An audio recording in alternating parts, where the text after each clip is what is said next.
መጨረሻውን ያሳምረው እስቲ። ኧረ ተይ በቃ ሰላም። አባዬን አንድ ቀን ማሽቻ አላውቅም። ቆይ ለማን ምን እያወራሽ እንደሆነ ታውቂያለሽ? አውቃለሁ አባዬ። ናታና ዳጤ ሲሳሳሙ ነበር እና ደግሞ ቪዲዮን ቀርጫቸዋለሁ። ግን ከዚህ በኋላ አንቺ እኮ ጠላቴ ነሽ። ለማንኛውም ያውን አባቴ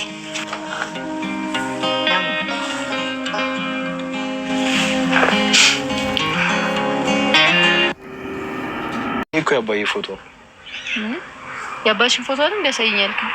ሲሪየስ ዳታ። እኔ እኮ እየቀለድኩ አልነበር። አይ እንግዲህ እኔም እየቀለድኩ አይደለም እንዴ። ቆይ ከምር ፎቶ እንኳን የለሽ እንዴ? ቆይ ደረጃ አባቴ እንዳልሆነ በምን እርግጠኛ ነህ? ማለት አባዬ እንዴት ነው አባትሽ የሚሆነው? በእርግጥ ሳይወልድሽ አባቱ ሆነሻል። ምክንያቱም ከልጆች እኩል ስላየሽ። አየህ አሁን ገባ። በቃ አባቴ ደረጃ። እየቀለድኩ አይደለም። እኔም ቤተሰቦችን አስተዋውቅሻለሁ፣ አንቺም ቤተሰቦችን ማስተዋወቅ አለብሽ። በሳምንት በስልክ ታገናኛለሽ። ምን አይነት ነው በስልክ ማገናኝ? የወደፊት ባሏ። ኧረ እባክህ ያው ለአባቴ እንዲህ በቀላሉ ልጁን አይሰጥም። ታዲያ ጥሎሽ መጣል አለብኝ? አዎና ይኸውልህ 50 በሬና 50 ላም ጥሎሽ ካላመጣ አታገኝም። ናታን ራበኝ።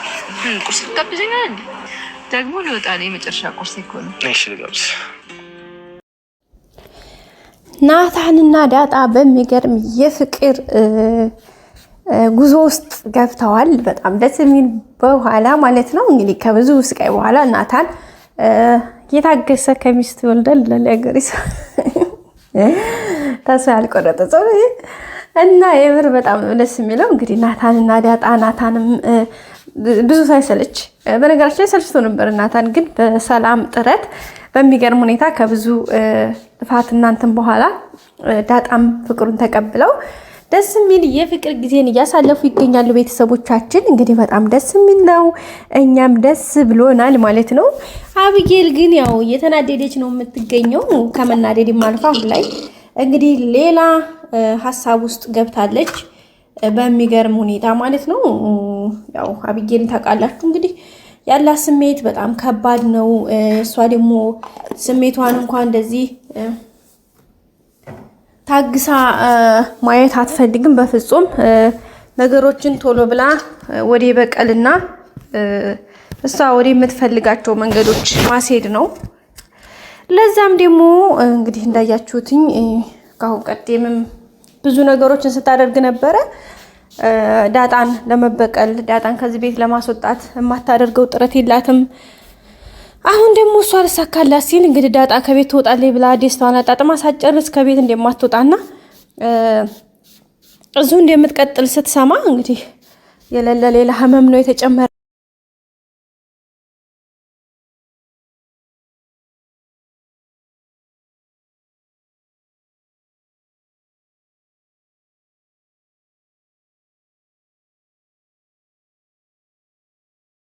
ለሷ ምንም ድህንነት አልሰጣትም። እሱ ነገር ተደማምሮ እንግዲህ በጣም ነው ሰላሟን ይነሳት። በጣም ነው የተናደደችው። ንዴቷ ምናምን እንዲህ በቃ የሚገልጽ አይደለም። እንግዲህ ብትችል ሁሉንም በአንድ ቀን አዳር አጥፍታቸው ብታድር ራሱ ደስታዋ ነው ማለት ነው። ግን ያው የሚገርሙ ነገሮች ሁሉ ከሽፉባታል። እንግዲህ በባለፈው ናታንና ዳጣን ቪዲዮ ቀርጻ ለአባቷ ቪዲዮ ልካ ለእናቷም ለማሳየት ስትል ሳይሳካላት ቀረ። ቪዲዮዋንም አጠፉባት። በሱ በጣም የተናደደችው እንግዲህ ያው እሱን ሰበብ አድርጋ ከቤት ለማስወጣት ወይዘሮ ማርታ እናቷን ያው አሳምና ነበረ። ግን በመጨረሻ እሱም አልተሳካላትም። ምክንያቱም ደረጀ አትወጣም ስላለ መውጣት አልቻለችም ማለት ነው። በዚህም እንግዲህ በጣም ነው የተናደደችው። ከንዴትም በላይ በቃ ወጣች ብላ ልትወጪ ነው እሺ ደስ የሚለው ተገላገልኩሽ እያለች እንግዲህ ስዝትባት ነበረ። ግን ምንም እሱም ሳይሳካ ቀረ ማለት ነው። ዳጣም እዚህ ቤት እንደምትኖር እንደምትቀጥል ነው ያለው ነገር እና እሱን ስትሰማ እንግዲህ በደረቀ ሌሊት ክላሷ ገብታለች። ክላሷ የገባችው እንግዲህ ምን ልታደርግ ነው ብላችሁ ታስባላችሁ? ያው እንግዲህ ወይ ልታፍናት ነው ወይ ደግሞ ስልኳን ልትሰርቅ ነው። ምክንያቱም አፍኜ ነው የምገልሽ እያለቻት ነበርና ይመስለኛል። ግን አሁን እኔ ሳስበው ስልኳን ሰርቃ እንደዛው እንደ በፊቱ እንግዲህ ለናታን ቴክስት ምናምን ጽፋ ያንን ቴክስት ይዛ ሄዳ ለአባቷ ለማሳየት ምናምን ነው የምትጥረው ብዬ አስባለሁኝ። ግን እሱም አይሳካላትም እርግጠኛ ነኝ። ትሞክረዋለች እንጂ ስኬቱ እንደማይመጣላት ነው የሚገባኝ ማለት ነው። ምክንያቱም ያው ሁሌም ከሳሪ ነች እሷ። ምንም ነገር ተሳክቶላት አያውቅም፣ ሊሳካላትም አይችልም ማለት ነው። እንግዲህ ደሷ ግን ተፈተፍ እያለች ነው ነገሮችን ለማበላሸት የምትችለውን ያክል ሁሉ እያደረገች ትገኛለች። ግን ሰሚ የላትም ማለት አትታመንም። አገቡሽ ስለምትገባ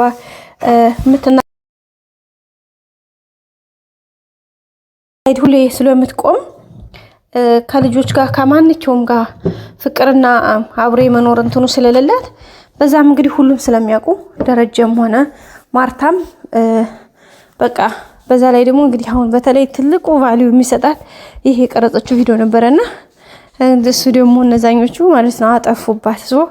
ያ ሲጠፋ ደግሞ አስባችሁታል፣ በጣም ሌላ ህመም ነው የሆነባት ማለት ነው። እና ቤተሰቦቻችን እንግዲህ እየተንጨረጨረች ትገኛለች። ግን ቻዩ ነው ምንም ሊደረግ አይችልም ማለት ጋይስ እንግዲህ ተቻለው እና ቤተሰቦቻችን እሷም እንግዲህ እንትን እያለች ነው የምትገኘው። ሌላው ናታንና ዳጣ እንግዲህ በሚገርም የፍቅር እንትን ውስጥ ነው ያሉት። ሰላም እንግዲህ በጣም ደስ ብሏታል። ብዙ ነገሮችን ያው በሰላም ትግል ነው ነገራችን ላይ ሁሌ የተሳካው። ናታንም ተስፋ ሳይቆርጥ ትቶት ነበረ እንዳያችሁትኝ ትቶት ነበር ተስፋ ቆርጦ ምናምን ማለት በቃ ዳጣ ምንም አይነት ስሜት እንደሌላት ነበር የሚያውቀው። ግን እሷ ደግሞ ያው ራሷን ደብቃ ነው ማለት አንደኛ ያው እንደሚታወቀው